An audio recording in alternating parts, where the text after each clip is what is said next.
What's up, guys? In this video, I'm going to show you how to fix these lines that show up on Gameboys so many times. I apologize, these screens are a little bit dusty. They've been sitting around, but so I know this doesn't look like a Gameboy, so let's take this Gameboy so you see. This is what a Gameboy is comprised of, these two parts. You got the front part there with all the buttons, and then you got the back part here. The game goes into that part. This is where it gets its power from the batteries. You can see that there's a little bit of corrosion here. This is the most common kind of damage caused to Gameboys, and it results in, or it's caused by batteries being left in the container, the battery compartment, when the Gameboy is not in use. And over 10 to 20 years, that starts to cause corrosion along these battery contacts. And corrosion is effectively like a disease for electronics. It spreads and spreads with time, becoming a bit liquidy, and then that spreads even further throughout the circuit board, causing parts to break and burst apart and to swell. It really looks like an infection. It's quite fascinating stuff. But that's the most common kind of damage, is caused by corrosion, essentially. So it's really common to see this in a Gameboy. And so that's the back part of it. And then the front part here, you have the faceplate. We can remove that. I've taken this apart ahead of time. So now you can see how the buttons work. Most of the buttons consist of the button itself, followed by a little pad. If you look under the pad, you can see that black marking. The pad has black marking that conducts the electricity, right? So whenever you press down on the button, it's completing the contact. But with the button not compressed, there is no contact. And that's essentially how the buttons work. And you can mitigate a lot of problems with Gameboys with buttons by just cleaning the pads with alcohol and a Q-tip. If you're finding that you have to like jam a button in a certain way or a certain angle, then that means one of two things. One, that this part is dirty. There's something here, like liquid spilled on it, like juice at some point, so there's some sugar. All you gotta do is clean that. Or it could mean that this pad is broken. It's quite common as well for the pads here, this part, to break, and then it's gonna be in it like sideways and not working properly. But those are all really easy problems to fix.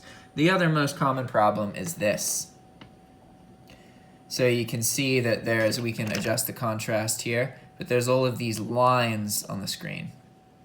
And this is really easy to fix. All you need is a soldering iron like this. And this is a really cheap soldering iron. It doesn't even have like variable temperature. It's just a cheap like $15 soldering iron.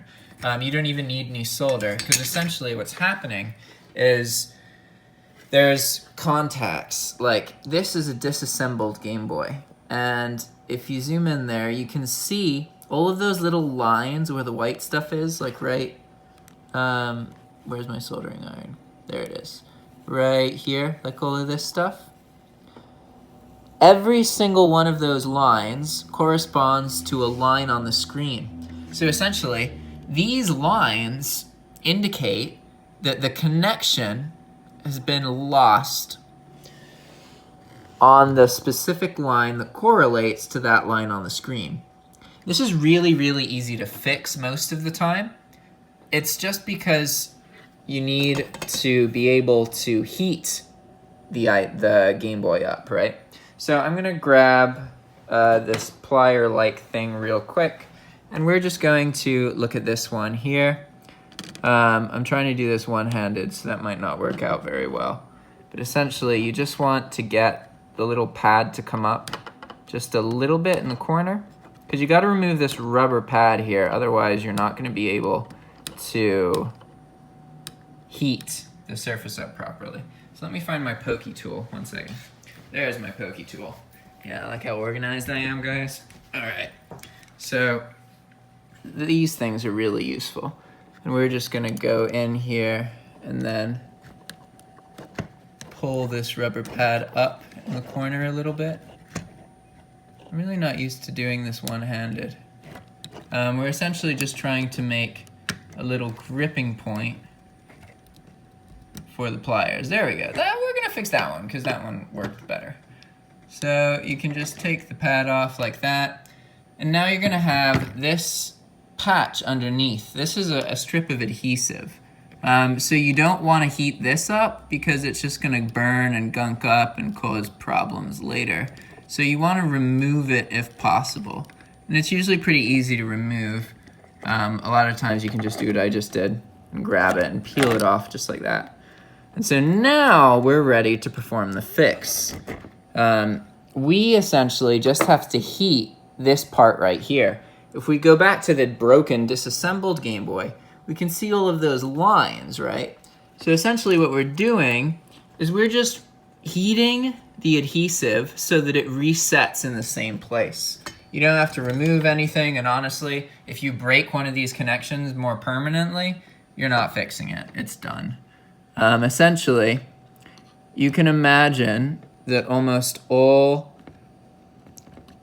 horizontal lines are permanent damage, whereas vertical lines like these can often be fixed. And you don't want to get too hot with the soldering iron. Anytime you can see wiggling like that, that's a really good sign. That means that you're probably going to be able to fix the unit. If you notice, there's some discoloration coming from how much the unit is being heated. You see that bluish tint there?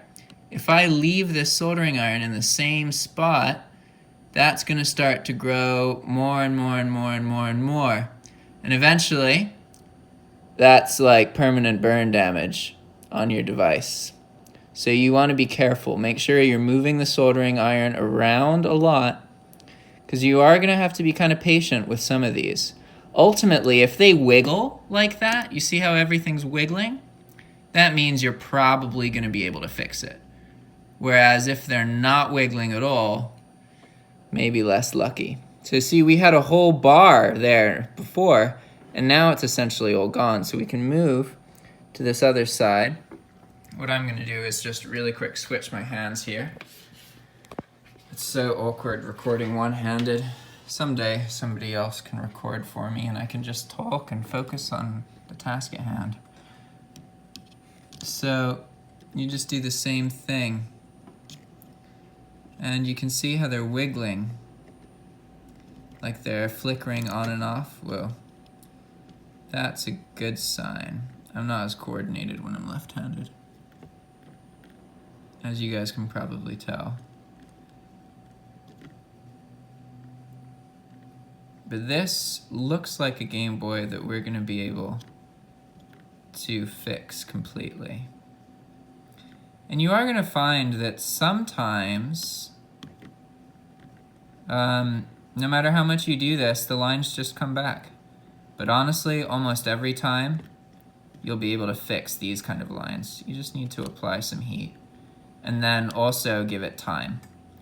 You're essentially melting the glue and then letting it harden again. And then it'll maintain the right connection. So we're just gonna keep doing this. It's definitely better to have the soldering iron like right now because of like, see how the wires over there? It's not an ideal setup at all. I'm using the tip of the soldering iron. It was easier for me to do the other side because I'm right-handed, and essentially what you want is you want the soldering iron to be like flat. See, I have trouble holding it still, 1 second. So you see how it's got that tip?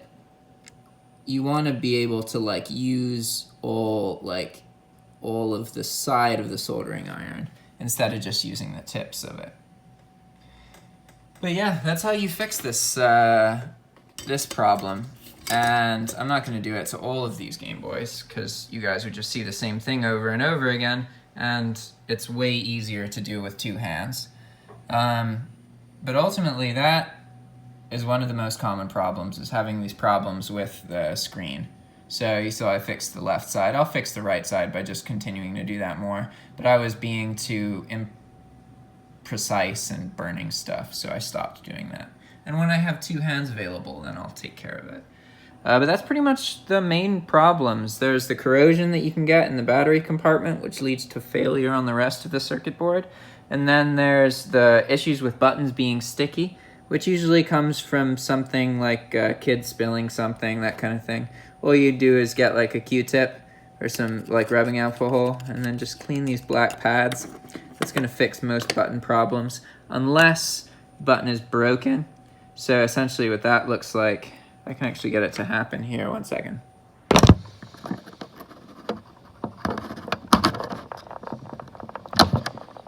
Here we go. Okay, so now this pad is broken. It doesn't look like it's broken, but you can see here, you see that?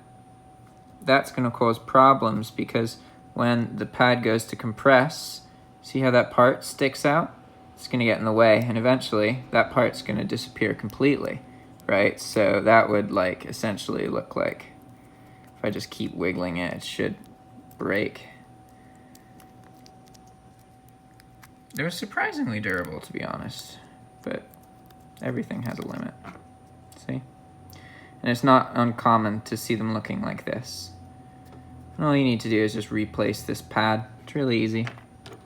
You can also just buy a bunch of like completely busted Game Boys and then just use the pads from those. All right, guys, thanks for watching. See you next time. Ciao.